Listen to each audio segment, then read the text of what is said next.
Welcome to Bubbler.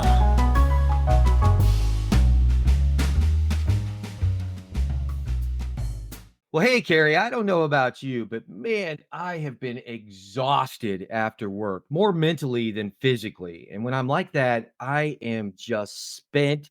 I don't want to think, can't concentrate on TV. Do you ever go through that? Oh, absolutely. You have your standards that you watch, just that kind of are mind numbing or you've seen 100 times, right? Yeah, it's funny you mentioned that. So I remember an article coming out during the height of the pandemic. People were going back and watching old favorite television shows. I think it was Seinfeld, The Office, and Friends. Just some people rediscovering, some people just, like you said, mind numbing things.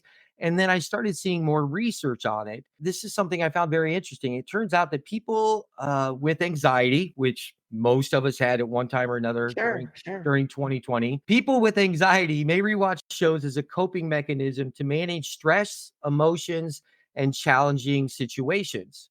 They say that rewatching a show can trigger positive emotions, provide a means of emotional regulation, and basically just kind of lets you shift your focus away Yeah. from external pressures. It lowers your cognitive load. You enjoy the predictability, and there's a comfort of repetition. And I was thinking about it, and I've caught myself though in this rut, which is the same shows on and almost as background noise. And so I've tried to maybe find something new that still has some nostalgia, things like that. And then I thought of what you were talking about the other day. I think you said you had watched the Netflix documentary about the making of the album We Are the World. Yes, the greatest night in pop. I stumbled upon it.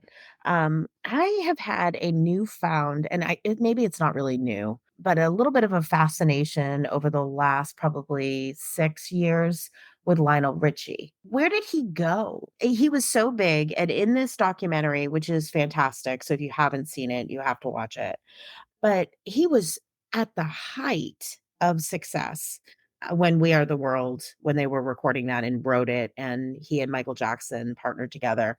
He was hosting AMAs, I think. It was whatever award Yeah, show so was this in it, yeah. was this was 1985. Lionel's on fire. He's probably one of the most recognizable artists at the time, and he was hosting the American Yeah, Music Awards. He was everywhere. and he won, I think, 8 or 9 awards that night or something wild, and, here's the thing, he was literally dancing on the ceiling and then disappeared. And then he came back and it was like we saw Nicole Richie with Paris Hilton. He kind of was gone for a while. And then he started popping up on things. And then of course he's on American Idol now. He looks like he did in 1985. And I've just had this fascination with him. And when it started, I had forgotten because, going back to 1985, it's a long time ago. And I had completely forgotten that he was part of writing We Are the World. I knew Michael I did Jackson too. had been part of I it, yeah. absolutely forgot his role. I just remember Quincy Jones and Michael Jackson. Mhm, mhm. Same. It was just fun reliving it, and I have visions of, they had the video, and you get excited to hear your favorite, artist do their solo. So I really got into it. What I found to be interesting, though, is how they were selecting everybody, and I really hadn't put it all together because back, I guess, in my young years when this when this all happened, I knew all the players, because it was all popular music. But as they were kind of talking through, I never realized that Kenny Loggins was there. I like there were these artists that I was like, holy crap, this was bigger than I even realized. When I was a kid, I thought it was cool that Bruce Springsteen was there and Cyndi Lauper. And how did Huey Lewis get a solo? Like, it was totally fascinating how they set this whole thing up. The production and the fact that they were able to get everybody in a studio and keep it secret for so long, they would never, ever be able to do that today. See, that's what I think is the most interesting part of the documentary. And I did finally go watch it. In 1985, the technology was very different as far as recording remotely and things like that. One of the first projects where they were doing people recording over previous recordings, Natalie Cole doing Unforgettable with her father. That was so mind blowing back then. So, like today, you could get a laundry list of artists together. They could all record in their home studio Yep. or a nearby studio, mix everything in. But in 1985, it would have never been done. That would have been a 2-year project. They considered an epic production ordeal. Yeah, I thought that was really interesting that the way they got the people all in the studio at once, taking them immediately after the American Music Awards.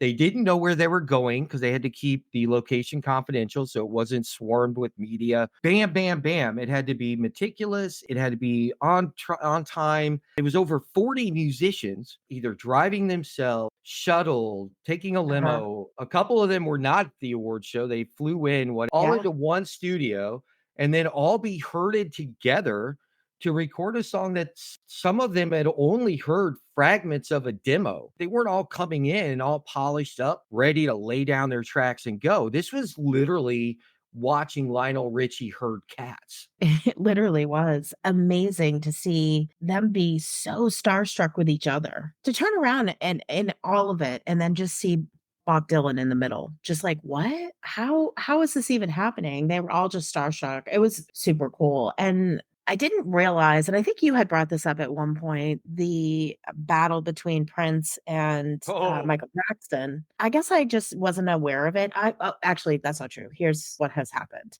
I was Michael Jackson, so I was not allowed to listen to Prince music. So and I think we all know why, but I just I wasn't allowed. I had an older aunt who was only 9 years older than me, and she would play Prince music, and my mom was like, "Oh, no," or, that we need Carrie listening to. So maybe I shouldn't say I wasn't allowed. It just wasn't something that was played. Michael Jackson was definitely more common in my household. So I wasn't aware of this battle, and they were showing that they were up against each other in the awards. Michael Jackson wasn't at the AMAs that night. He was at the studio. And then, of course, Prince and his bodyguard, who again, I have no recollection of ever seeing that dude. He obviously took away. I think he went home with all of them, if not most. the rivalry, and I highly recommend if you just Google it, you can go down some amazing rabbit holes when it comes to Prince versus Michael Jackson. They actually did not dislike each other as much as people have alluded to, but to say they were competitive is the understatement of the decade. Like they attended an event, when you're giving your writer for what you want in your dressing room is Michael Jackson, the first thing you're asking is, well, what did Prince get? And vice versa. Ooh. That's how they were competitive, doing this thing where they were always measuring themselves up against each other. Not to go too far off this rabbit hole, but I'll tell you, no one ever called Michael Jackson the king of pop before Michael Jackson called himself the king of pop. That was a sore spot with Prince because obviously, if you think about the implications, Prince's name is Prince. That's his name as an artist. Prince Rogers Nelson is his full name. Michael Jackson self proclaimed himself the king of pop just to say, I am the king. You may be the prince. That's how that rivalry was. There were two stories to why Prince wasn't there. The first one, which was discussed in the documentary by Sheila E., because she was really used as a pawn to try to pull Prince into that recording. Absolutely. I mean, at one point she said she was getting a solo and she didn't get. I'm fairly certain she didn't get a solo, but She did not. yeah. She had been at the AMAs and they were kind of thinking that, yeah, she get Prince a call, things like that. But her side of the story, as far as why Prince didn't attend, is just solely the fact that he hates crowds. He wasn't comfortable. There is a part in the documentary where he says, I'd love to come in and do a guitar solo, other part of the studio. So that was him volunteering to participate. They said it wasn't necessary. Honestly, they didn't have time. No, they had no time. Are you kidding? That's her side. Wendy of the Revolution has said that just Prince point blank didn't think it was a good song. He offered to write his own song. I guess there's actually a lyric in a song by Prince. It's a B-side where he mentions that he would write the song instead of being on their songs. Yeah, he's even made a quick reference to it. Isn't that crazy? You mentioned that Michael Jackson did not attend the AMAs and he was there before and it looked like he was helping set up and he did co-write the song but let's be honest, they were recording not only the video but a documentary about it. There's a beautiful shot of Michael Jackson singing all by himself in an empty studio that was recorded before everyone got there, who he really thought about not doing the Right. song. He wanted to he was willing to write it. Thriller was blowing up so much that he was afraid it was overexposure. He knows that not only is Prince going scheduled to be in there, but he and Prince are actually going to sing back to back. And you asked earlier, why did Huey Lewis get a solo? Because Huey Lewis sang the part that was written for Prince. It was right after Oh, Michael Jackson. really? That makes sense. Oh my goodness, look at you hitting me. That's cool because that was all the high parts too, because it was like they were going in and out with like Kenny Loggins, Steve Perry. It was like that whole up and down. And then Huey Lewis was trying to keep up with Cyndi Lauper and who was it? Kim Carnes, I think. Yeah, so let's talk Um, about listen to the list, just the soloists alone. You had Lionel Richie, Stevie Wonder, Paul Simon, Kenny Rogers, James Ingram, Tina Turner, Billy Joel, Michael Jackson, Diana Ross, Dionne Warwick, Willie Nelson, a drunken Al Jarreau, Bruce Springsteen, oh my God, that Kenny was nuts. Kenny Loggins, Steve Perry, not too long after that, disappeared. Daryl Hall, Huey Lewis, who again was not originally supposed to have a solo. He took Prince's part. Cyndi Lauper, Ken Carnes, Bob Dylan, and Ray Charles. And the Bob Dylan segment of the documentary, I kind of felt nostalgic and a little heartwarmed. It was kind of really weird for me, but it was kind of an awe moment because Bob Dylan was so nervous and scared because none of that was his style of music. And he just sits there so quiet and nervous. He and Stevie Wonder get together, and Stevie Wonder brings out, I think Springsteen and Dylan's kind of little ad libs are some of the highlights of the song. Absolutely, it is. Absolutely. You can't tell me otherwise. I stand on that. Okay. What did you think of this song? Let's talk about the nostalgia piece, though. What did you think of it? What do you remember about it as a child in 1985? I remember it coming out and being a very big deal. So my dad was very big into music. We heard everything and rock music predominantly, radio always on, always. I don't ever remember a minute going by where there wasn't music playing in the house. So when it came out, he was into it, my mom was into it, everybody. We had the vinyl. I think it was a single, if I remember. So whenever it broke, am I remembering this right or am I making up a memory?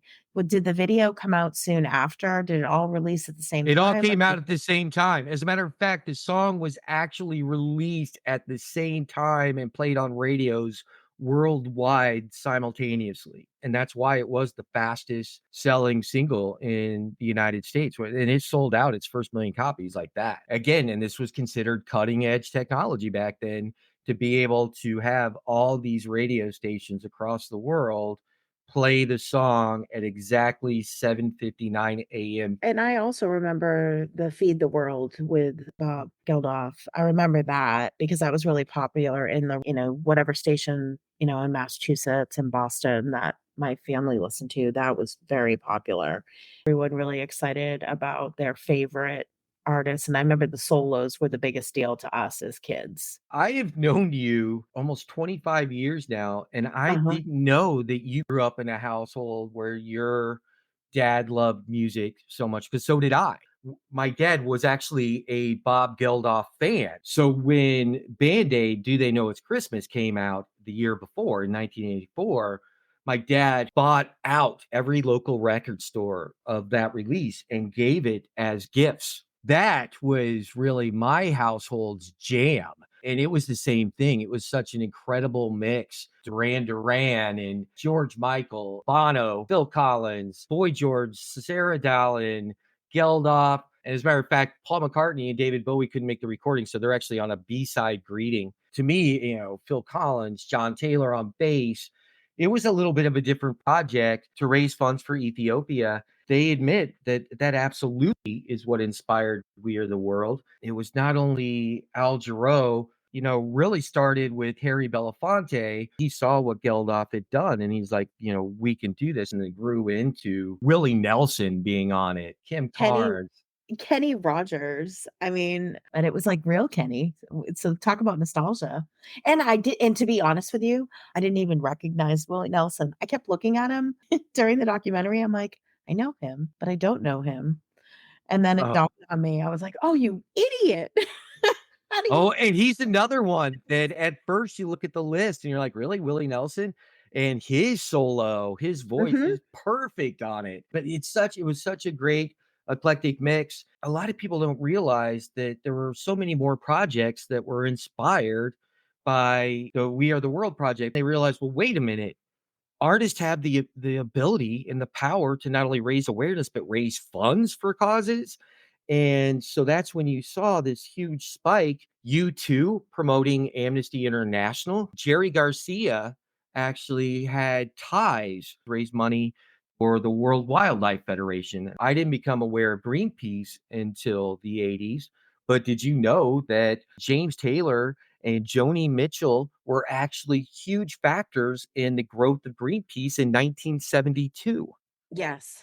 Yeah. Farm Aid, of course, and then one that I almost forgot about, A Very Special Christmas. Not only did I get to remember all those great things about all that music growing up and those different musicians that you forget about, like seeing Steve Perry in that, I'm gonna go listen to some old Journey later. I haven't Oh, listened. you're probably gonna get this wrong, and I don't have the details in front of me, so come for me if you want to. Don't Stop Believing. I believe that just made the number 1 Slade song right now. It's like in history or something like that. I just heard that on my way to work the other day, and they were talking about Steve Perry, and yeah, man, that voice is amazing. I miss that voice. If you grew up in the 80s, I highly recommend watching this documentary because watching something different.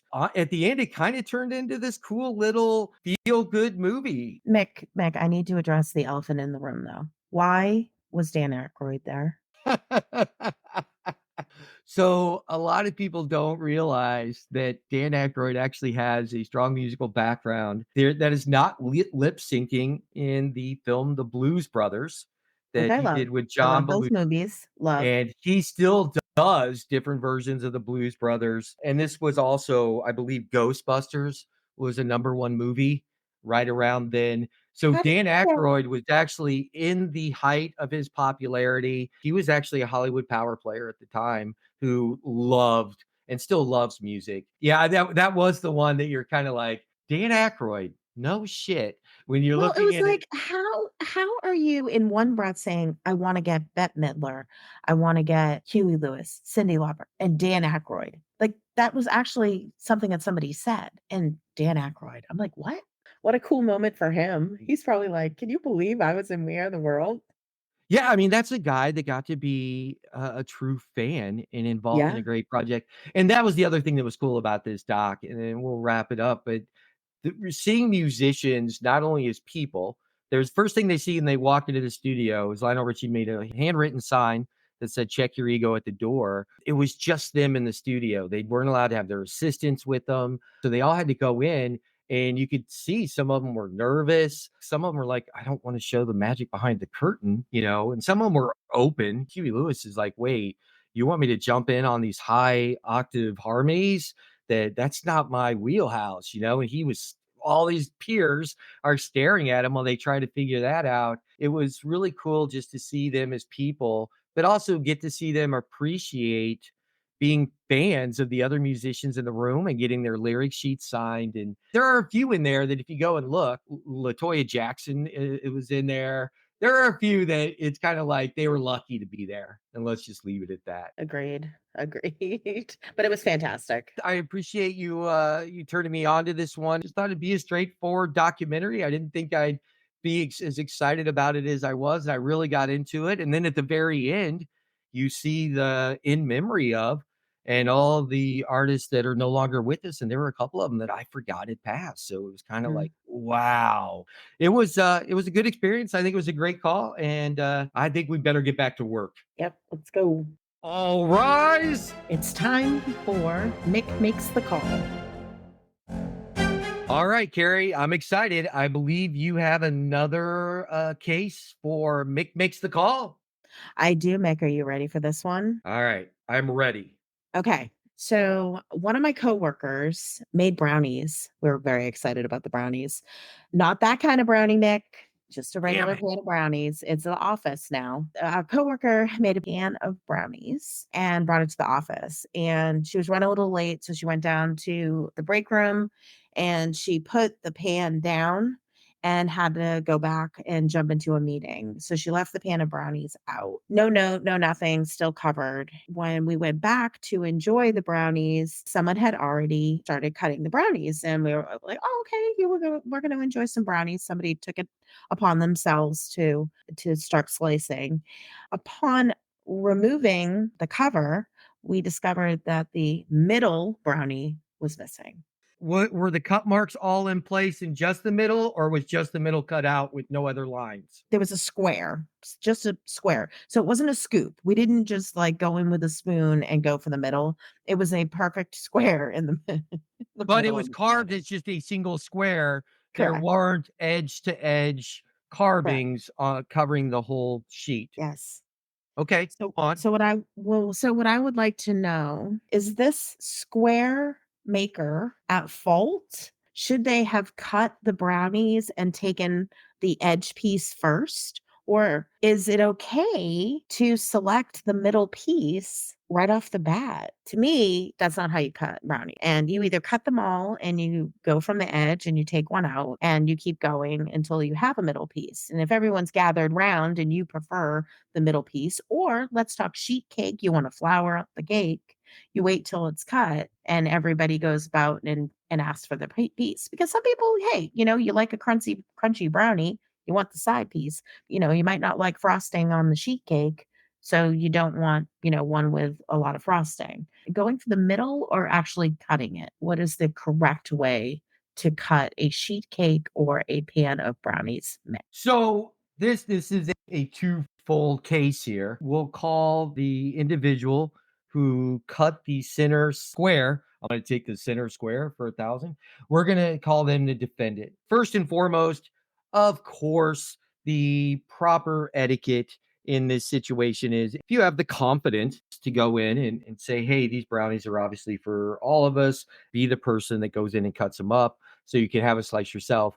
Common etiquette would be that you would cut them or cut at least like a section, whether it's half or a third, where you slice them up into pieces. But I wouldn't do the whole thing just because some people might like larger pieces, some smaller, etc. And you don't know how many people this was actually made for. However, cutting out just a square and pulling it out without it looking like it was scooped is perfectly cut square, and then removing that square of the brownie is absolute fucking brilliance. I'd love it. If I would have walked in and seen that, I would have been like, yeah, that is awesome, and laughed my ass off. So the sheer brilliance, the ballsiness, the humor in the approach of cutting one lone center square, I absolutely dismiss all charges against the defendant and would love to buy them a cup of coffee. So, ruling is for the defendant, not Right. guilty due to just overall brilliance and execution of dastardly. All right. All right, Kerri, do you know what time it is? What time is it, Nick? It's time for Blindsided. All right, Kerri. So I figured a great way to wrap up this episode is with a new Blindsided. And for those that don't know how Blindsided works, I'm going to pick a topic. I'm going to ask Kerri a question. She has no idea what the topic is. We may disagree. And if so, there could be some fun there. Or I may, like last time, agree and it'll be short and sweet. We've discussed the We Are the World project, the documentary, and we even discussed a little bit of the Prince and Michael Jackson rivalry. So, which is it? Michael Jackson or Prince? Who do you prefer? Who's the better artist? And go. Oh my God. Feet to the fire? Are you kidding me with this one? It's our Holy cow. generation's Beatles versus Stones, man. I gotta go with MJ. And just I'm gonna put this out here. I know there have been lots of allegations against MJ. all of that aside. The personal lives, the non-factor, just musically, not because of your social awareness or Right. charges or allegations. I have to go with Michael Jackson. I think Michael Jackson defined a generation. I know people growing up in the '80s who today would not be a Michael Jackson fan, but, growing up, they had a glove. I mean, Michael Jackson literally was my childhood. Thriller, and even now, oh my gosh, we have a gymnast who has a routine to Michael Jackson, and it is amazing. I would watch it 100 times in a row if I could. It is fantastic. Absolutely, hands down, has to be Michael Jackson. I could not disagree with you more. I do understand. I really think this is the modern day Beatles versus Stones. I would imagine if I were to ask you Beatles versus Stones, typically someone that would say Michael Jackson over Prince would say Beatles over Stones. Am I right or wrong there? I want you to be wrong, but you're right. I would have to pick Beatles. Okay. You know It's why? personal preference. It's a personal preference, but I do think that that shows, and I know you have very diverse musical taste. That's one of the things I love about you. You and I have had a lot of exposure to music, but there's definitely more pop influence in your preferences there. Prince, believe it or not, he was really a rock musician, especially at certain stages in his career. I feel he was much more influenced by the bluesy, gritty parts of rock history, something that I think's often overlooked. Prince was a brilliant guitar player, freaking amazing. Oh, absolutely. No doubt. Early in Eric Clapton's career, he was asked by a journalist, "How does it feel to be the greatest guitarist alive?" And he said, "I don't know. You should go ask Jimi Hendrix." And then decades Um, later, he was asked about his career as a guitar player, and he mentioned that he really admired the work of Prince. Prince, I think, was more musically diverse, really more experimental. I think he was more talented. There are some early recordings of his where he played every instrument. I just think his music holds up. He was innovative in the fact that he was one of the first popular musicians to leave a major studio, Warner Brothers, and record his music independently, which even though he didn't sell near as many albums, he for money. But I think his contribution to music is much more impactful. And I think you can go back and watch things like Sign of the Times, Raspberry Beret, and those things, which were so much more experimental and I think impactful that I think Prince just overshadows Michael Jackson tremendously. I don't think Michael Jackson grew much as an well, I don't think artist towards the end. yeah, but Performer wise, Michael Jackson was amazing. And if you have not seen the movie This Is It, I highly recommend seeing it because it shows what that last tour would have been. And it was definitely have solidified his place in music history even more. He's still an icon. He's still one of the best, but I think Prince slays Michael Jackson in the long run. you know what, Mac? I feel like you're calling me a basic bitch, and I'm offended. No, and let me be, I mean, that's tough. And it's the same thing. Like, I'm a diehard Stones fan over the Beatles, but I still think the White Album is one of the greatest albums of all time. Well, let's make no mistake. I mean, Michael Jackson's career was completely cut short for lots of reasons. So, comparison here. Let's be careful. He had to compete with himself and putting out one of the highest selling albums of all time. And I just don't think he rose to the challenge. Yeah, and there are bad Prince albums. There are mediocre Prince albums, and there's some misses there by MJ. But if you look at just Michael versus Prince, I just don't even think it's close. The more I really think about it, we'll agree to disagree. I'm not trying to change your mind, but I'm going to disagree. I've officially been blindsided. And you have been blindsided.